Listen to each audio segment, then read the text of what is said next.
우리 지난주에 뭘 했는지 잠깐 한번 들어보겠습니다. 지난주에는 우리가 사람으로 오신 나사렛 사람으로 오신 예수님에 대해서 살펴봤습니다. 나사렛이라는 이름은 구약 성경에 한 번도 나오지 않는 그런 지명이라고 그랬습니다. 그런데 말하자면 볼품없는 아주 사람들에게 알려지지도 않고 그런 아주 한적한 시골 마을이 나사렛입니다. 예수님께서 왜 그런 마을에 가셔서 자라게 되셨을까? 베들레헴에서 나셨는데 애국 갔다가 돌아올 때 베들레헴으로 오실 마음이 있으셨던 것 같은데 그 헤롯 왕의 아들 아켈라오가 다시 왕이 되었다, 대를 이어서 왕이 되었다는 말을 듣고 그 다음에 옮겼는데 갈릴리 지방은 헤롯 안디바가 헤롯 왕의 아들이 마찬가지로 왕이 되어 있었지만 그러나 성령님이 인도하셔서 그쪽으로 하나님의 사당에 인도해서 그쪽으로 갔습니다. 그래서 이세의 뿌리에서 난 싹, 줄기에서 난 싹, 뿌리에서 난 가지, 이렇게 표현되어 있는 이사야 말씀을 우리가 인용을 했습니다. 그래서 줄기가 이렇게 나무 줄기가 있으면 줄기 중동에 나는 이런 싹, 이런 거는 여기서 열매를 맺을 수가 없습니다. 가지 쭉 나가면서 자연스럽게 싹이 나와야 되는데, 그래서 이런 거는 볼품없는 이 싹은 버리게 될 것이고, 또 이렇게 나무가 자라고 있는데 줄기에서 또 하나 이렇게 가지가 올라오면 그럼 잘라버리는 그런 가지죠.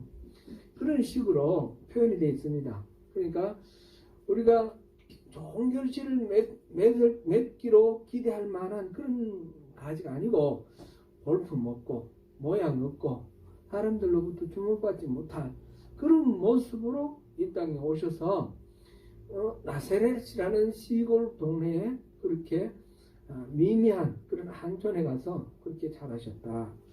이제 그러면서 예수님께서 역사적으로 이 땅에 오실 때에 그때 당시에 통치자들에 대해서 또 잠깐 살펴봤습니다. 헤로당, 예수님이 나실 때 당시에 헤로당, 그리고 바로 뒤를 이었던 헤롯 아켈라오, 그 다음에 나중에 세례자 요한을 죽인 사람, 그리고 예수님께서 십자가 지실 때 그 재판 받을 때에 그 재판에 참여했던 사람도 있었죠. 그 사람이 그 당시에 유대 사마리아는 로마 직할령으로 되었고 저 북쪽의 갈릴리 지역을 담당했던 분봉왕 헤롯 안티파스가 바로 그게 동원되었던 거고요. 그 다음에 또 이름 여러분들 다 기억할 수는 없겠지만 한번 더듬보고 지나가겠습니다. 헤롯 아그리파 1세가 있었는데 헤롯 아그리파 1세는 헤롯 대왕 때에 누렸던 그 사마리아와 유다 땅을 다시 다스리게 되었습니다.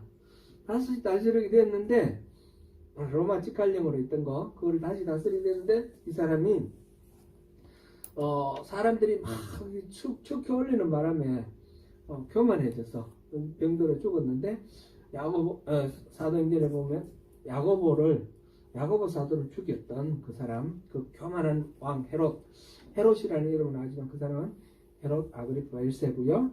나중에 바울 사도가 또 잡혀가지고 재판받을 때에 그때 총독, 그때는 다시 또 로마 직할령으로 됐습니다.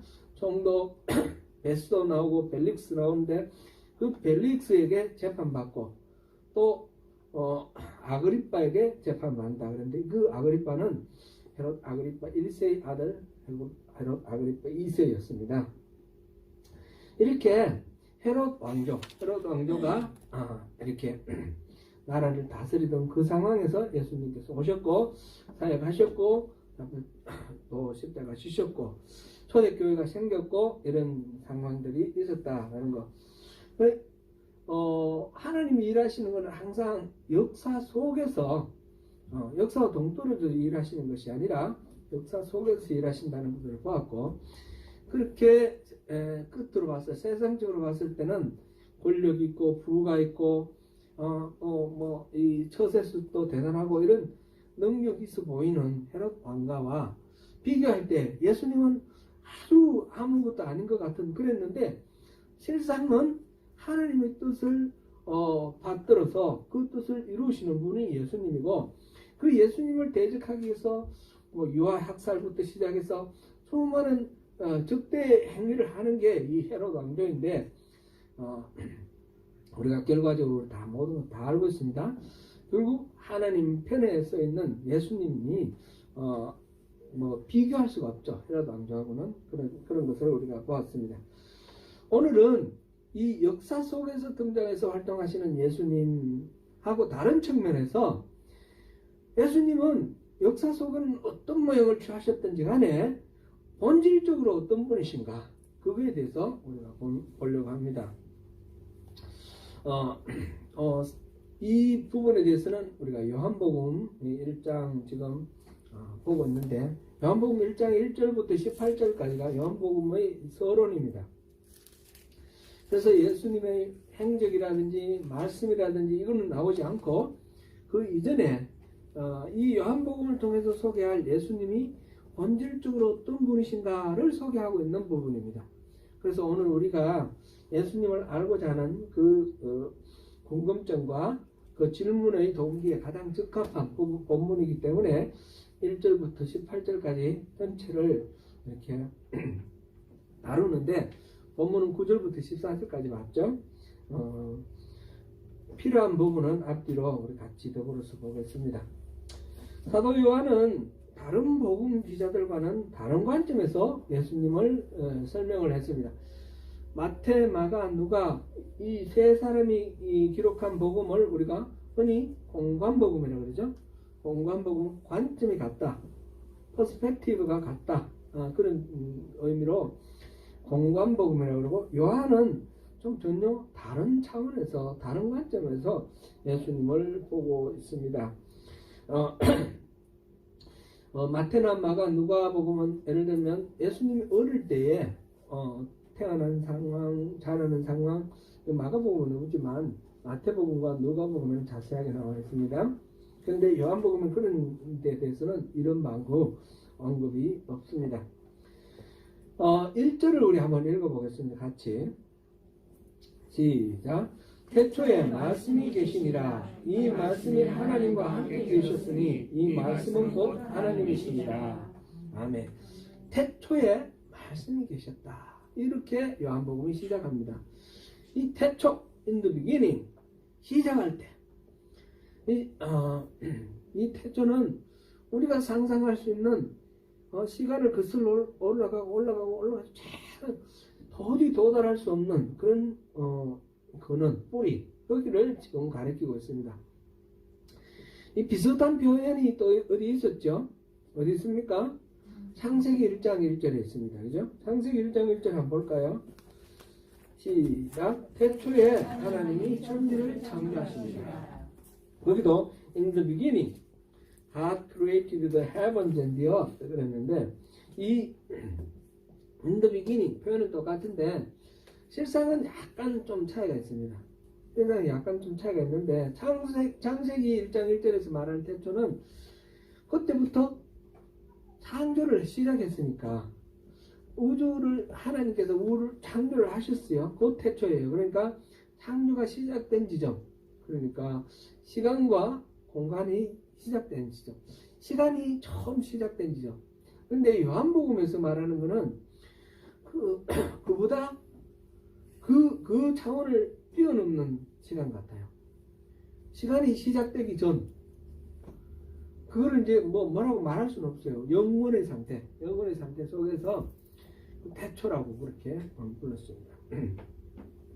그래서 아주 모든 존재가 있기 이전에 아무것도 없고 세상에 우주도 없고 아무것도 없을 때 그때에 말씀이 계셨다는 거예요.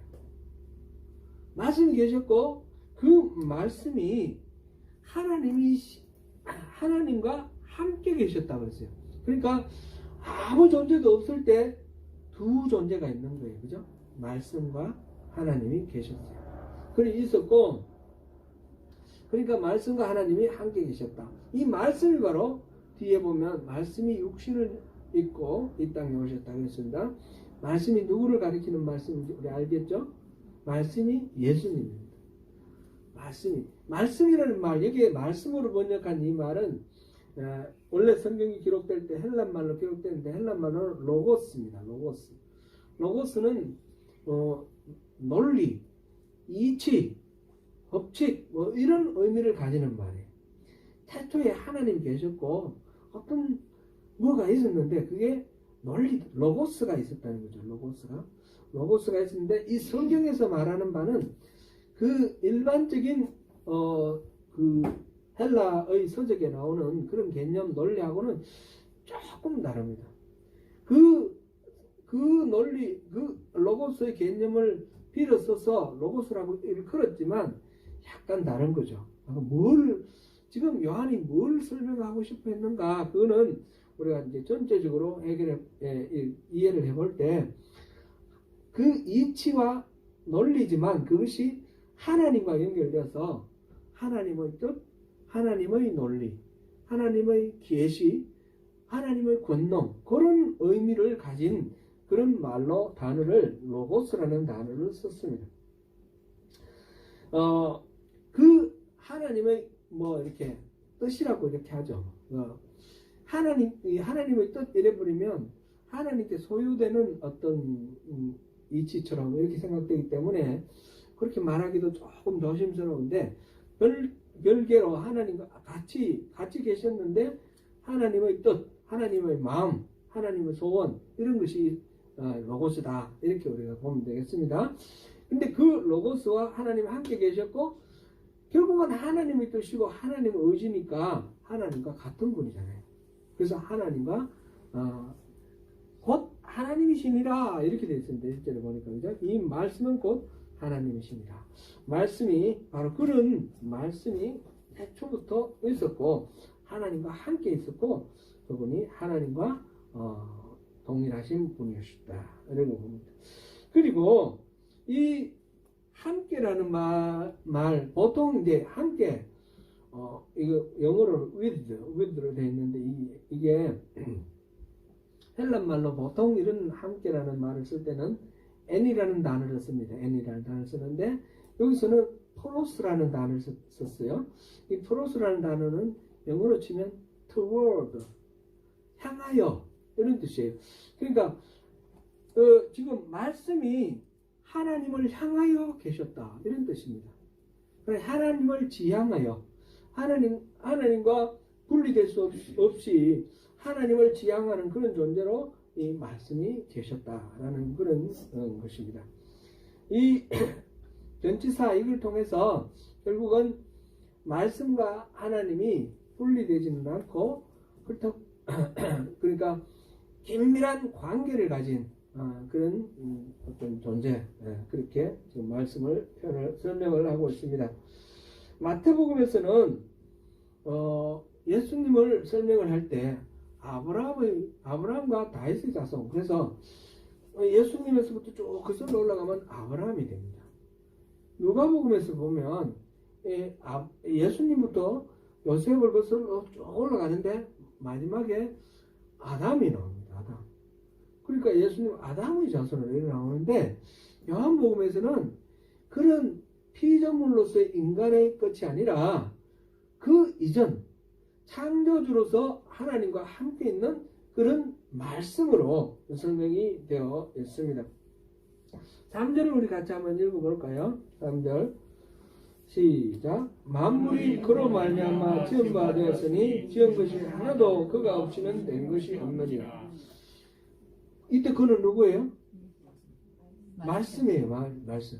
만물이 그로 말미암아 지은 바 되었다.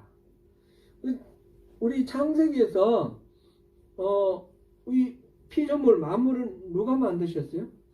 하나님이 만드셨죠. 하나님이 창조를 하셨는데 말씀을 통해서 창조를 하셨다는 거예요. 쉽게 생각해 보세요. 빛이 있으라. 그러니까 빛이 있었죠. 이 말씀이 바로 빛이 있으라. 하나님이 말씀하시니까 빛이 생긴 거예요. 이 어떤 설명하기가 좀 어렵지만 어떤 강력한 능력이 있는 그런 에너지 같은 그런 존재가 말씀이라는 있으라 하면 있는 거죠. 저기에 휴지점 잠깐 갖다 주시면 네, 됐습니다. 네. 제가 이렇게 얘기를 하니까 일어나서 막 움직이잖아요.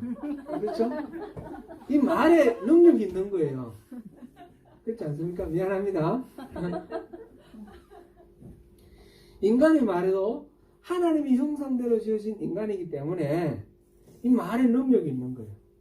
하나님의 말씀에는 없는 것들을 있게 만들고 죽은 것을 살게 만들고 움직이게 만드는 강력한 능력이 있어요. 그 능력이 바로 말씀이라는 거예요. 말씀이 그 모든 만물들을 창조를 하셨어요. 만물이 그로 말미암아 창조되었다. 지음받았다. 지은 것은 하나도 그게 없이는 된 것이 없다. 모든 피조물은 다 말씀으로 만들어졌다라는 거예요. 그죠? 창세기 1장에서 네, 너무 그 말씀 드린 거고, 하나님이 말씀으로 세상을 지으셨듯이 우리도 하나님이 형성되어 진 우리도 이 말의 능력이 있기 때문에 우리 말로 세상을 짓습니다. 우리가 말을 하는 걸 통해서 관계를 맺기도 하고 파괴하기도 하고 생명을 살리기도 하고 또 죽이기도 하고, 그렇기 때문에 우리가 굉장히 이 말에 우리가 관심을 가지고 조심하면서 그렇게 살아야 됩니다. 하나님이 말씀으로 주신 세상 만물에는 하나님의 숨결이 깃들여졌습니다. 하나님 말씀으로 만들어졌는데 전형적으로 가장 대표적인 것으로 인간을 만들 때 아담을 흙으로 빚어서 만드시고 숨결을 불어 넣으셨다 그랬어요. 숨결을 불어 넣으시니까 생기가 되어서 이 인간이 살아났지 않습니까? 그 하나님이 만물을 만드시고 그게 생명을 불어 넣어 주셨다라는 겁니다. 그래서 한 생명을 불어 넣어 주신 그것이 우리 피조물들입니다. 그래서 우리가 뭔가를 바라볼 때 그냥 이런 물건이 있구나 저런 물건이 있구나가 아니라 여기에 깃들어져 있는 하나님의 하나님의 그 능력, 의지, 그거와 더불어서 하나님이 불어넣으신 생명, 이것까지 우리가 생각을 하게 되면 우리 피조물들에 대한 우리의 태도가 함부로 대하지 않고 존중하고, 그리고 함부로 막 이렇게 소모하지 않고 착취하거나 소모하지 않고 서로 존재를 인정하면서 아끼게 되는 그런 것이 되겠죠. 지금 환경 문제가 지금 참 큰 문제가 되고 있는데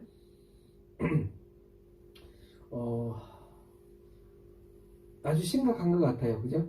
아주 심각한, 우리가 생각하는 것 이상으로 심각한 것 같아요. 이 환경 문제가 왜 이렇게 나옵니까? 이러면 지구가 멸망할 것 같습니까? 지구는 안 멸망합니다. 지구는 멸망하지 않고 누가 멸망합니까? 우리가 멸망하죠. 우리가 멸망하지 않기 위해서는 이 하나님이 만들어주신 이 땅을 잘 보호를 해야 되는데, 가장 기본적인 게 이 피조물들에 대한 우리 태도라는 거죠. 그동안에 자연을 함부로 대하고 난개발하고 막 이렇게 자연을 과소비하게 된 그 과정 속에서 이 기독교가 기독교에 대한 잘못된 이해가 있었다라는 것을 우리가 이해를 해야 되겠습니다.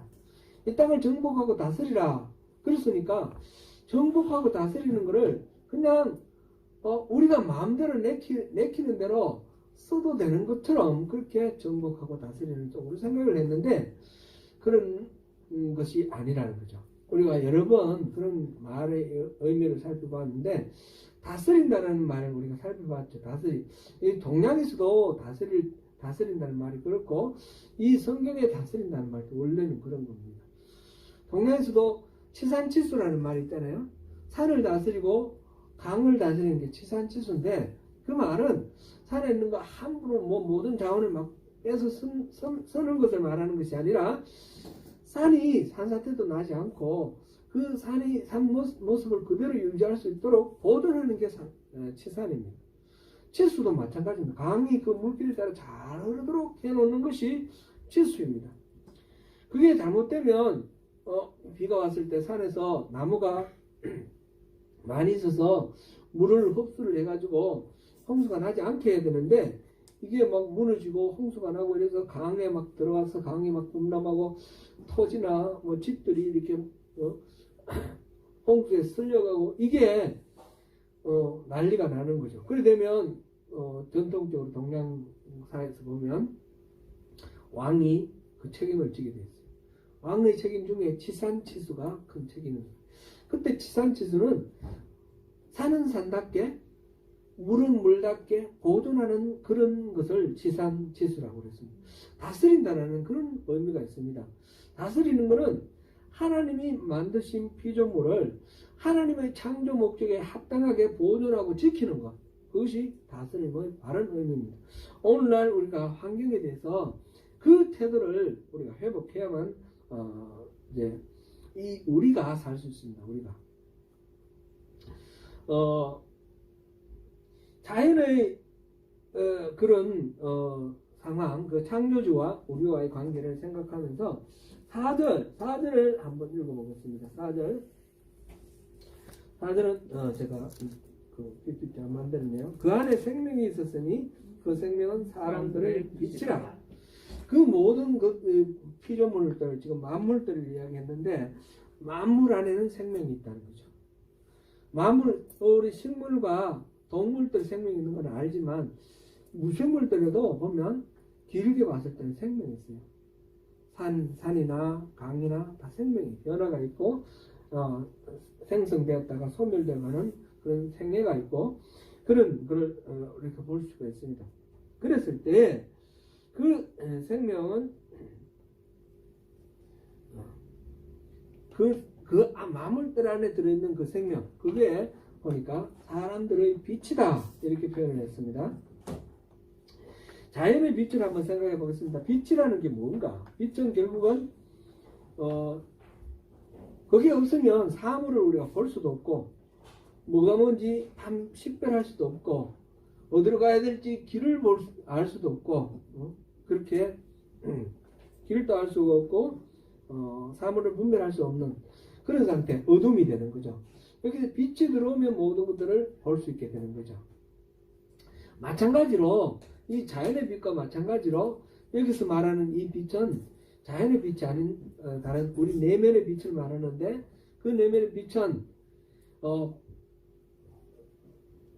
우리 그 창세기를 보면 빛이 있으라 하고 그 다음에 나중에 태양을 만들죠. 나중에 그 달도 만들죠. 태양과 달 만들어지기 전에 별도 만들어지기 전에 빛이 있으라 해서 빛이 있었잖아요. 그 빛은 우리 뭐 태양의 빛이나 또는 달의 빛이나 이런 빛이 아닌 거예요. 그죠? 그 근원적인 그 빛, 그것이 우리 내면에 있다는 거죠. 생명이 바로 그 우리에게 그런 빛이 되는데 그 빛은 하나님의 그 모든 일하심을 분별할 수 있는 하나님이 만드신 피조물에 깃들여져 있는 하나님이 부여하신 그 생명, 그거를 분별할 수 있는 거죠. 생명이라는 말도 한번 보십시오. 우리가 한자말을 생각해보면 날생자, 명자가 목숨이라는 뜻도 되고 명령이라는 뜻도 되고 그런 거죠. 그 명을 우리가 운명이라는 말도 되고 그죠. 이 명을 살리는 게 생명이에요. 그래서 저마다 모든 피조물 안에 명이 있어요. 하나님의 명이 들어있습니다.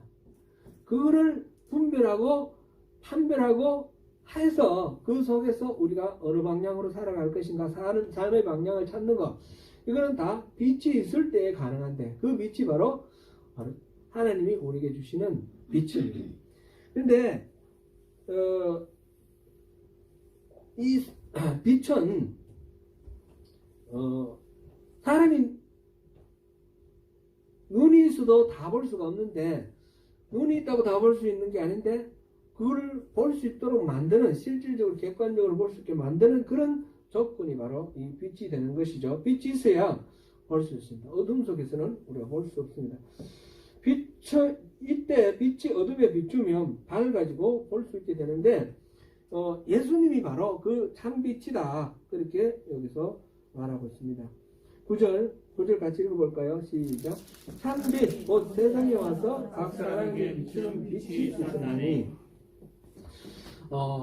예수님께서는 빛이신데 자연의 빛 이런 것도 아니고 또 내면적인 빛 중에서도 또 온전치 못한 빛이 있어요. 그리고 예수님의 빛은 완전한 빛이다. 그런 의미입니다. 참빛은 참빛, 거짓빛 이런 식의 반대 개념이 아니고 참빛, 부족한 빛. 참빛이라는 말은 완전한 빛이라는 뜻입니다. 이게 원래 헬란말로 참빛, 참이라는 말이 알레테스라는 단어인데 이거는 뭐 기억할 수는 없겠습니다. 근데 이 의미가 실제하고 그 이름이 맞아떨어진다 그런 뜻입니다. 우리말로 명실상부한다 이런 말 있죠. 그래서 이 알레테스 참빛이라는 것은 그 빛이라는 명목하고 실질적으로 그 빛이 기능하는 바가 딱 맞아떨어지는 거. 제대로 기능하는 빛. 그러니까 완전한 빛이라는 말이 의미가 되는 거죠. 그래서 어둠 속에서 사물을 바르게 보이고 방향을 바르게 깨우쳐주는 그 자연의 빛처럼 우리 내면에 와서 하나님이 지으신 이 모든 생명들 그 명들에 대해서 바르게 분별을 하고 그래서 우리의 살아갈 삶의 방향을 바르게 인도하는 그 빛이 참빛이라는 겁니다. 우리가 예수님을 우리에게 모셨을 때 그것을 바르게 분별할 수 있다. 그런 의미가 되는 것입니다. 그러니까 이 참빛은 우리 안에 생명을 살리는 그런 빛이 될 것입니다. 그 명이라는 것, 생명이라는 것은 하나님이 창조하실 때 부여하신 하나님의 의도, 하나님 뜻 그것인데 그것을 밝혀내는 것이 그것을 드러나게 하는 것이 참빛입니다. 그러니까 예수님을 만날 때 우리는 인생의 참된 뜻을 알 수 있다는 것이죠. 예수님을 만나지 않았을 때는 우리가 뭐가 내 인생에 어떤 목적이 있는지 내가 어떤 가치가 있는지 잘 모르고 어떻게 살아야 할지 올바른 길인지 알지를 못합니다. 그런데 예수님을 우리가 우리 안에 모셨을 때 그랬을 때 우리가 내가 하나님께서 왜 나를 만드셨는지 하나님 왜 나를 구원하셔서 하나님 자녀로 삼으셨는지 그 하나님의 부르심의 뜻 창조의 뜻을 알게 되고 그래서 하나님이 인도하시는 대로 바르게 살아갈 수 있다는 것이죠. 그래서 예수님이 우리 삶의 참빛이 되는 것입니다. 그러므로 이 참빛을 영접하는 자 참빛을 영접하는 자가 예수님을 영접하는 자가 바른 삶을 살 수 있는 거죠. 그것이 12절에 보니까 같이 읽어봅니다. 영접하는 자 곧 그 이름을 믿는 자들에게는 하나님의 자녀가 되는 권세를 주셨으니 예수님을 영접하고 그 참빛 그분을 영접하고 받아들이고 그 예수님의 이름을 믿는 자 이 믿는다라는 말에 대해서는 우리가 여러 번 살펴봤죠. 지적으로 동의하는 것도 아니고 우리가 뭐 자기 확신에 빠져있는 그런 게 아니고 진실하게 신뢰를 하고 내 인생을 거기에 거는 거라고 했습니다. 예수님 나의 진정한 주인이시다라고 신뢰를 하고 예수님의 이 땅에 오심이 정말 하나님의 그 뜻에 맞게 나를 구원하셔서 내가 하나님 창조하신 목적대로 살게 하시는 그 길이 되신다라는 것을 믿고 그대로 순종하고 나가고 살아가는 것 그것이 믿는 것입니다. 이렇게 믿는 자, 그 이름을 믿는 자에게는 하나님의 자녀가 되는 권세를 주셨다 하습니다. 이 권세도 또 오해를 하면 우리가 정복하고 다스리라 이것처럼 내가 하나님의 자녀가 되는 권세를 받았으니 이 권세는 막 누릴 수 있는 막 휘두를 수 있는 그런 권력 힘 이렇게 생각을 하는데 그런 것보다는 하나님께서 나를 나답게 만들어 주시는 그 능력이다. 그렇게 우리가 이해하면 더 좋겠습니다. 그래서 이 권세를 받았다는 것은 서티피킷을 받았다는 뜻이 아니고 그렇게 할 수 있도록 내게 하나님께서 은혜를 주셨다. 그렇게 우리가 이해를 하면 되겠습니다.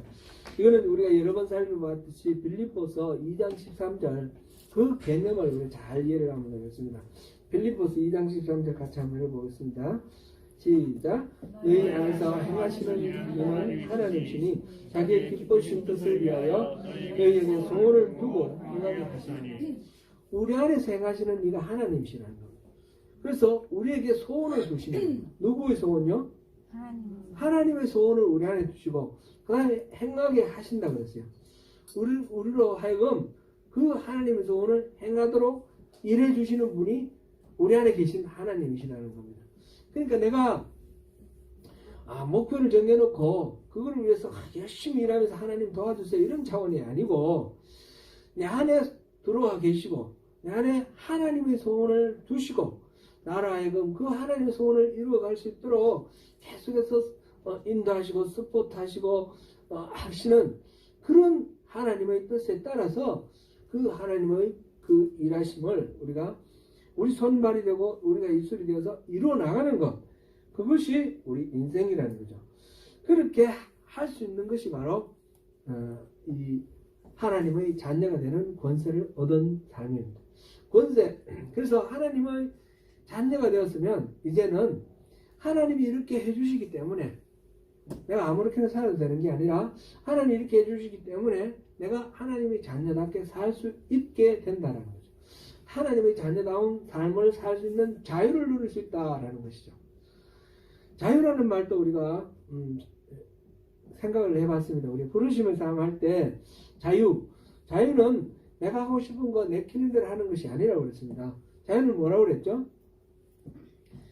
마땅히 해야 할 것을 할 수 있고 하지 말아야 될 것을 하지 않을 수 있는 그런 상태가 자유라고 그랬습니다. 우리가 해야만 되지만 우리에게 힘이 없어서 못하는 경우도 있고 그죠? 하지 말아야 되는데 유혹 때문에 하게 되는 그런 경우도 있지 않습니까? 이런 모든 죄의 얽매임과 죄의 유혹 이런 것들을 다 떨쳐버리고 정말 하나님 뜻 안에서 해야 될 건 하고 하지 않아야 될 건 안 하는 그게 진짜 자유라는 겁니다. 자기 내키는 대로 하는 거는 그냥 방종이죠. 지금 예수님을 영접하게 될 때 예수님을 진정으로 믿고 우리 인생을 걸게 될 때 우리 안에 빛으로 들어오신 그 예수님이 모든 것들을 비춰주십니다. 우리 인생의 목적, 우리 인생의 삶의 가치, 의미 이 모든 것들을 우리에게 비춰주시고 그리고 어느 방향으로 가야 될지를 인도해 주십니다. 그러니까 마땅히 해야 할 것을 하고 하지 말아야 될 것 하지 않는 그런 자유를 누리는 그런 권세를 누리는 자녀가 될 수 있다는 것입니다. 물론 이 일은 파노라마처럼 미리 딱 보여주는 건 아닙니다. 지나가 보면 깨닫는 경우들이 대부분입니다. 분명한 것은 하나님이 감동 주실 때에 우리 순종하면 순종할수록 그것을 분명히 이해를 하고 우리가 그것을 누릴 수 있게 되고 하나님이 감동 주시고 인도하실 때 순종하지 않으면 않을수록 점점 하나님 뜻은 흐릿해지고 멀어집니다. 그래서 우리는 점점 하나님으로부터 멀어져가는 그런 것이 됩니다. 이제 이렇게 우리가 빛으로 오시는 분이 예수님이다라는 것을 알 수 있습니다. 이제 그 예수님께서 우리에게 빛을 비춰주시고 어둠 속에 있는 우리에게 빛을 비춰주시고 그렇게 하나님과 그 하나님이 만드신 원래 창조하신 그 창조의 목적대로 우리를 살게 하실 때에 가장 필요한 것이 하나님과 우리와의 거리입니다. 가까운 친밀함, 관계, 끊임없는 교제함 이것인데 인간이 여기 보니까 어떻게 되어 있습니까?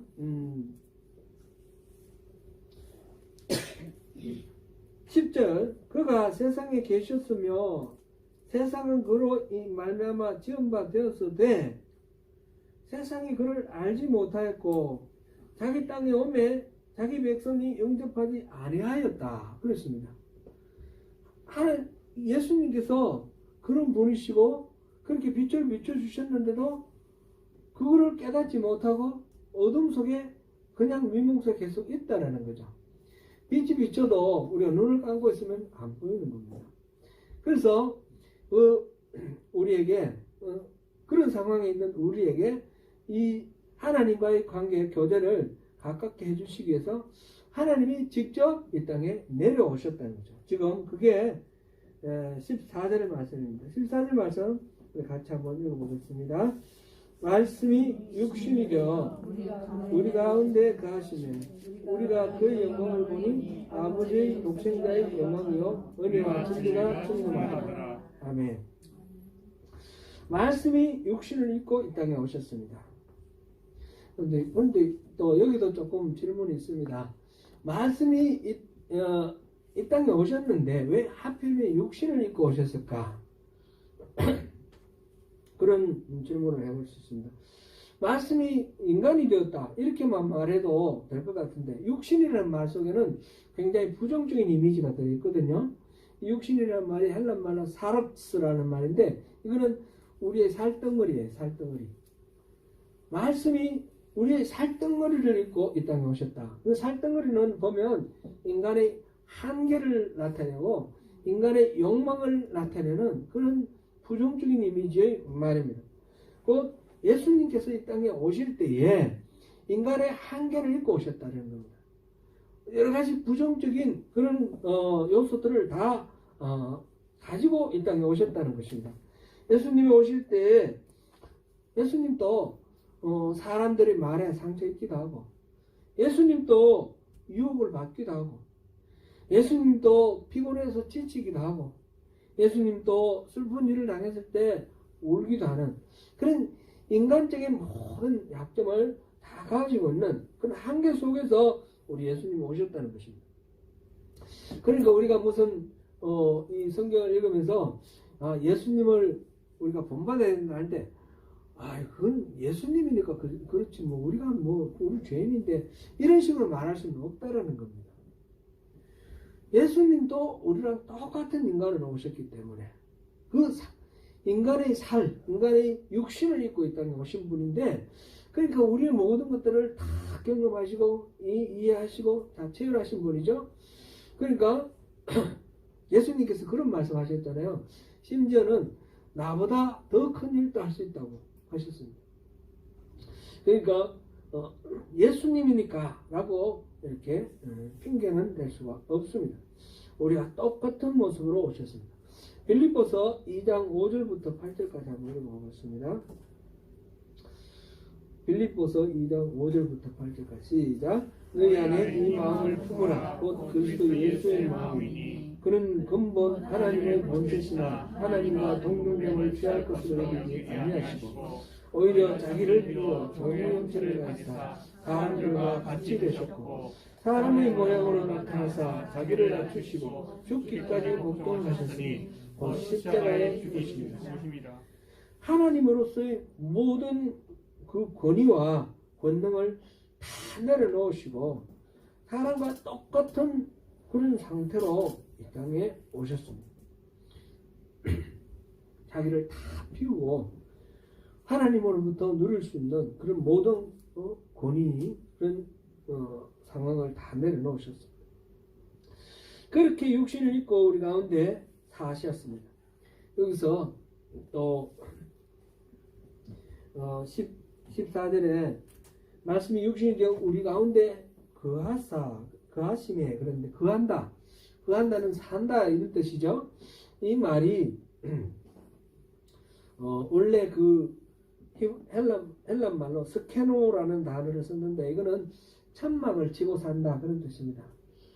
하나님이 말씀과 하나님과 함께 계셨던 말씀, 하나님이신 그 말씀이 육신을 입고 이 땅에 오셨는데 우리 가운데에 텐트를 치고 우리 가운데 사신다는 것. 이렇게 어떤 공동체 가운데 하나님이 와서 사시는, 텐트를 치고 사시는 것, 뭐 연상되는 거 없습니까?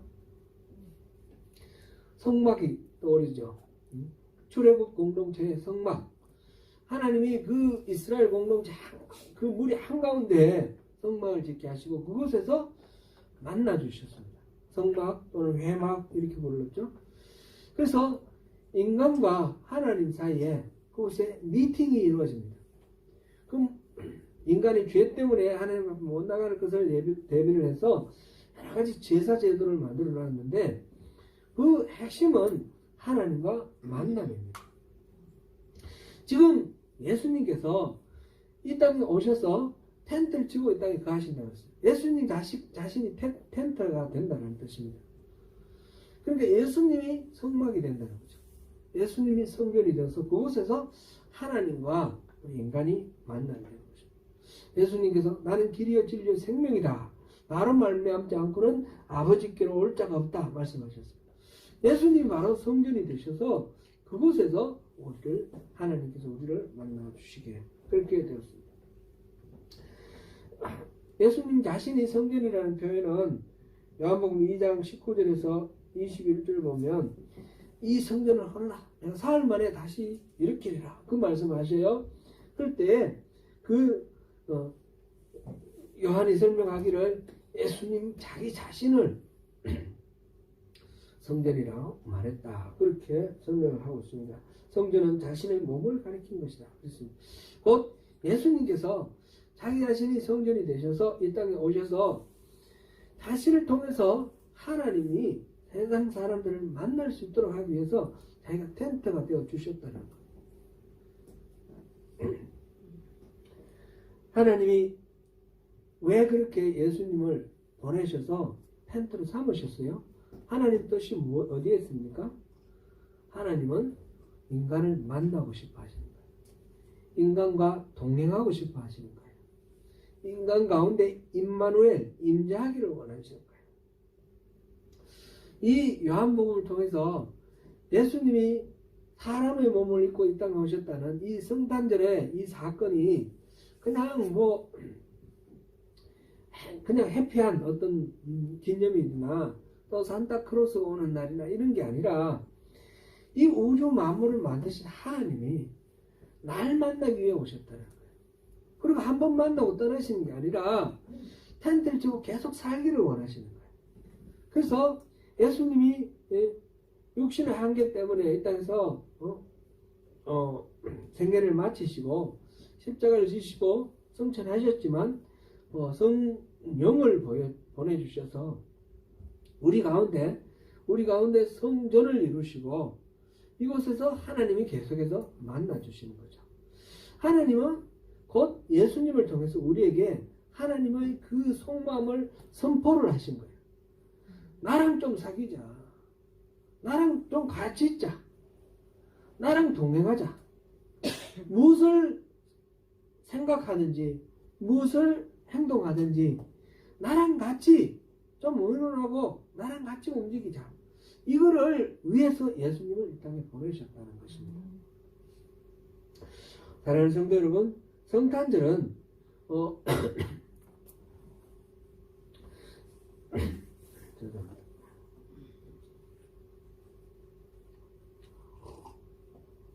어느 나라가 제가 뉴스를 봤는데 정확히 모르겠어요. 영국이던가 크리스마스라는 명칭을 없애고 홀리데이로 바꾸자 그렇게 했다가 그냥 그대로 크리스마스를 했다 이런 올해 그런 이야기 얼핏 본 것 같아요.